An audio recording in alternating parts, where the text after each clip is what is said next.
begitu Nabi Muhammad meninggal, terpecahlah umat Islam itu. Yang menjadi kasabah berebut siapa yang melanjutkan Rasulullah, siapa yang menjadi khalifatu Rasulullah. Terbelah dua pendapat dan perang saudara antara yang mendukung Abu Bakar dan yang mendukung Ali. Disitulah terjadi dua madhab besar, yaitu madhab ahli sunnah wal jamaah dan madhab syiah. Yang mendukung Ali namanya madhab syiah, yang mendukung Abu Bakar disebut golongan ahli jamaah, ahli sunnah wal jamaah. Dan pertempuran saling bunuh-membunuh antara dua kelompok besar sampai sekarang masih berlangsung. Yaman berdarah-darah sampai sekarang. Syria porak-poranda sampai sekarang. Jadi bukan di Indonesia perpecahan mulai di sana.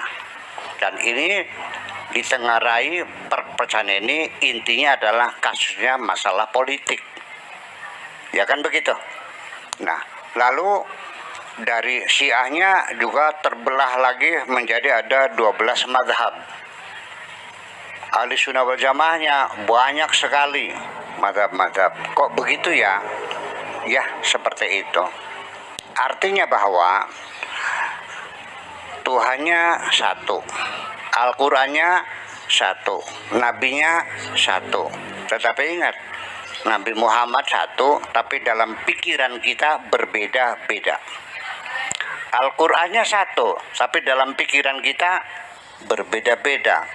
Allahnya satu, dalam pikiran kita berbeda-beda. Saya uji dulu. Tuhan ada berapa? Ada satu. Kalau dibagi dua berapa satunya? Setengah. Tuhan bisa dibagi nggak? Kalau ditambah satu lagi berapa? Kalau begitu satunya Tuhan adalah bukan satu matematika, bukan satu bilangan, tapi satunya Tuhan adalah satu-satunya. Is my everything.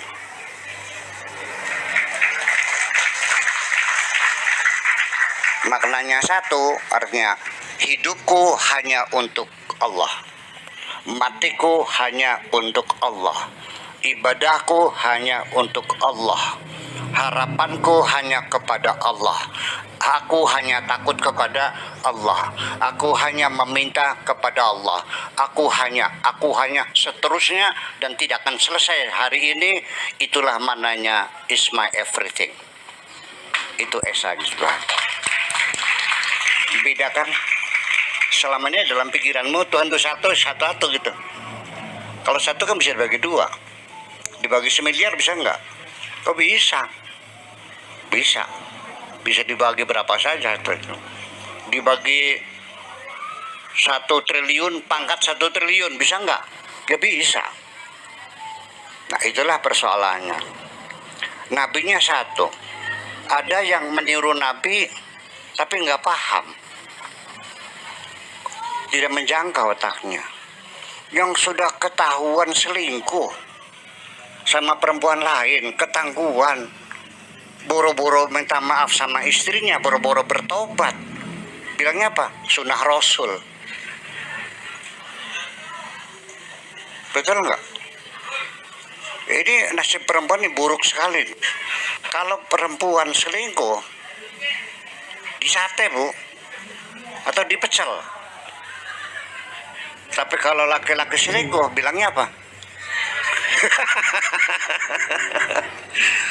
Apa begitu? Saya mau nanya bapak-bapak, menyakiti hati istri itu sakit enggak, dosa enggak sih? Gede tak cilik? Gede. Betul kan? Jadi dalam pikirannya Nabi tukang kawin. Ya kan begitu berarti kan?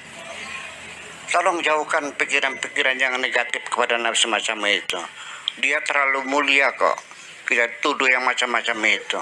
Nabi nggak galak, nggak tukang kawin, enggak kok. Kita harus tahu alasannya apa Nabi itu mengawini banyak perempuan. Harus tahu situasi kondisinya. Jangan langsung kesimpulan. Coba premis-premisnya disusun yang baik dulu. Itu pun belum tentu konklusinya benar kok. Ya, setiap premis kita uji kebenarannya dulu. Dan susunan premisnya juga harus kronologis. A sama dengan B, B sama dengan C. Baru kita simpulkan A sama dengan C. Kan begitu persoalannya. Nah, ini premis-premisnya Aristoteles ini. Ya, tapi itu logika kita berjalan. Bahwa umat Islam dulu tuh tidak disuruh untuk kawin lagi. Tidak disuruh berpoligami, tapi disuruh untuk menyantuni anak yatim, ngasih makan fakir miskin.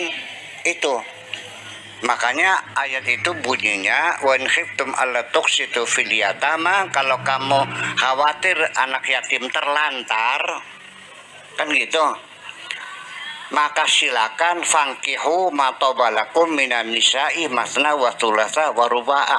Jadi perintahnya bukan suruh kawin, menyantuni anak yatim. Kenapa? Begitu pentingnya pesan anak yatim. Pernah diketahui bahwa Nabi Muhammad itu selama 10 tahun di Madinah itu perangnya 80 kali. Jadi artinya hampir setiap sebulan ya perang lagi setiap bulan perang selama 10 tahun di Madinah. Pertanyaan saya, kalau perang yang mati laki atau perempuan? Nah, istrinya jadi apa? Anaknya jadi apa?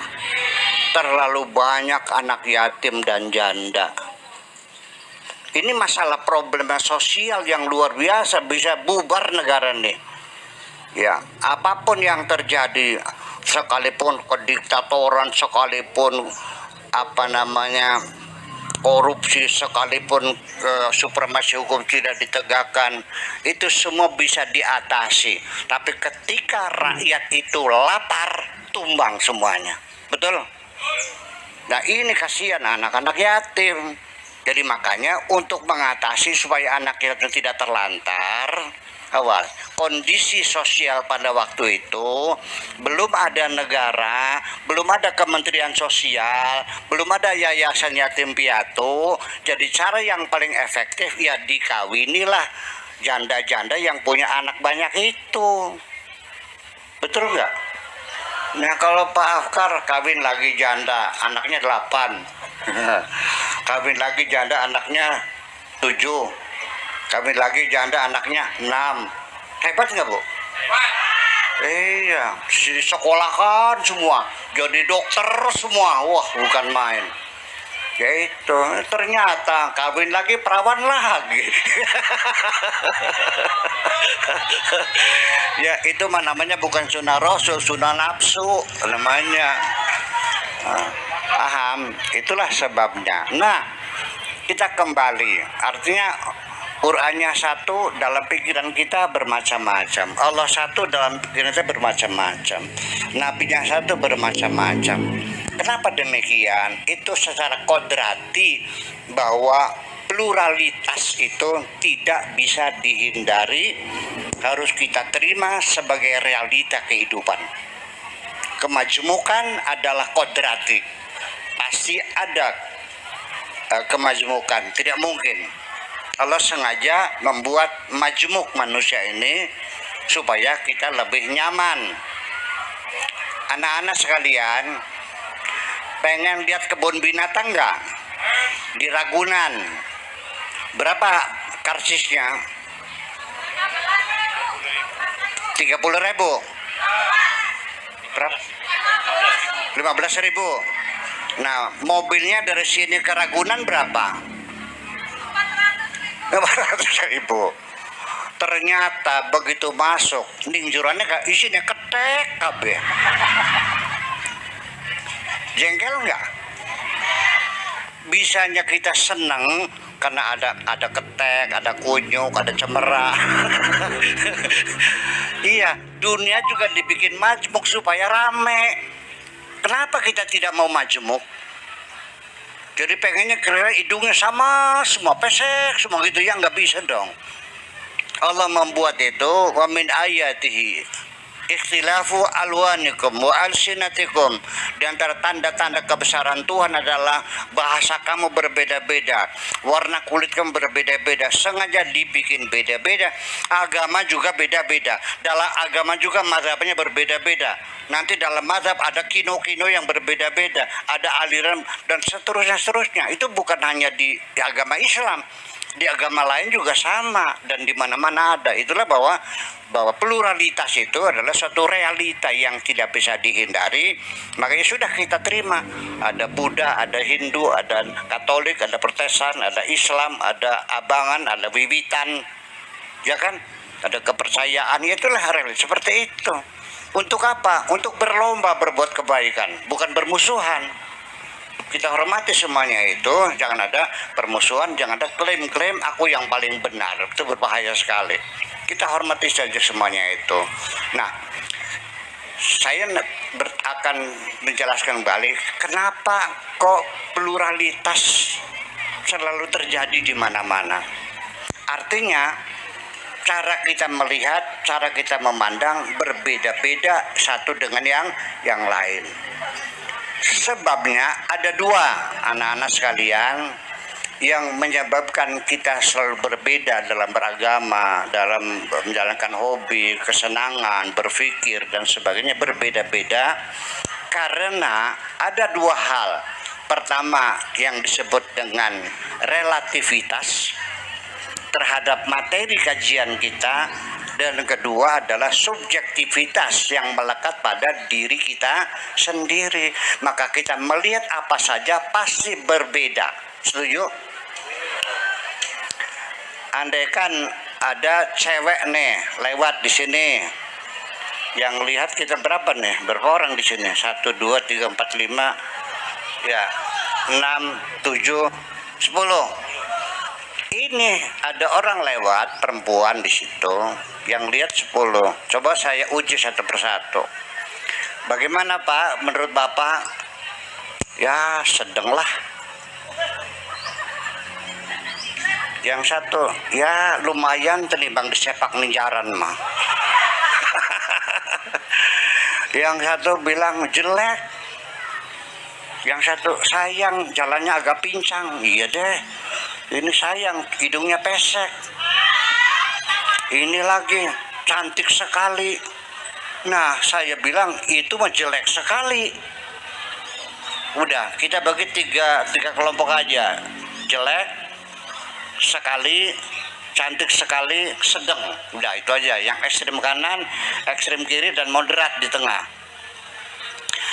Ternyata yang menilai perempuan tadi sedang itu bapak kepala sekolah, yang tiap hari banyak lihat siswi-siswi, ibu guru, ya gaulnya luas, ya aktif dalam masyarakat, ikut jamiahan, jadi melihat perempuan banyak, ya segitu mah, ya sedanglah.